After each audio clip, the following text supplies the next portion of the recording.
Hello, I'm Dr. George Everly. Welcome to CISM Perspectives. The topic for today, psychological aspects of pandemic. This is my third pandemic, but I've never seen anything quite like this.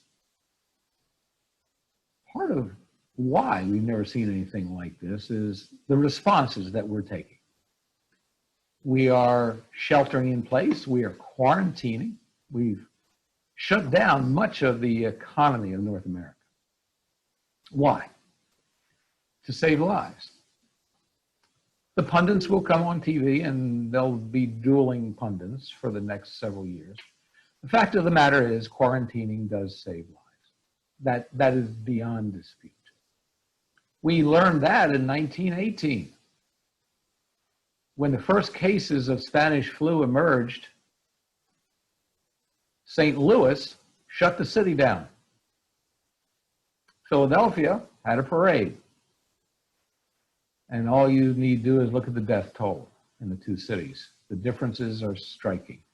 Far more people died in Philadelphia than in St. Louis. So we know this works. But here's the catch-22. What is the single best predictor of human resilience? Connectedness to others, the support of others. What have we done? We have undermined the psychological resilience of a nation while trying to save lives. I think most of us would agree that the lives are more important than the psychology or the psychological angst. We will get over that. We will get over the angst. But is there some way to accelerate that process? I think there is. So we must understand pandemic for what it is. It's a highly contagious, potentially lethal, infectious disease. It has a certain psychological toxicity associated with it, however. So my colleagues and I have studied psychological toxicity. What is it? It's the ability to create psychological casualties. Psychological casualty? Very simple. It's someone who cannot do what they need to do, psychologically, behaviorally speaking, because of the psychological effects of the pandemic or anything else. That's a psychological casualty. It's interfering with activities of daily living, keeping you from doing things you do need to do. That's a psychological casualty. So the more toxic, the greater the number of psychological casualties. How many will there be? A rough rule of thumb that seems to be the industry standard. It's still seems to be affirmed disaster after disaster. About 25% of a given population directly affected by an event or a situation could prosper from some sort of psychological first aid or CISM, continuum of care services. That's a large number of people. So then the next question is, okay, we're going to be dealing with a lot of psychological casualties, partial or complete, people who are completely immobilized. Is there any way to predict that? So let's take a look, going back to our notion of psychological toxicity. So my colleagues and I have developed a formula, and it's as follows.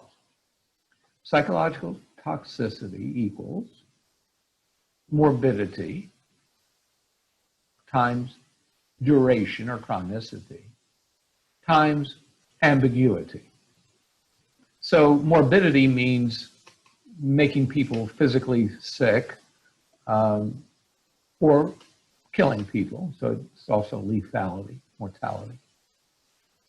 Duration or chronicity literally means how long is it going to be present, mostly in the impact phase.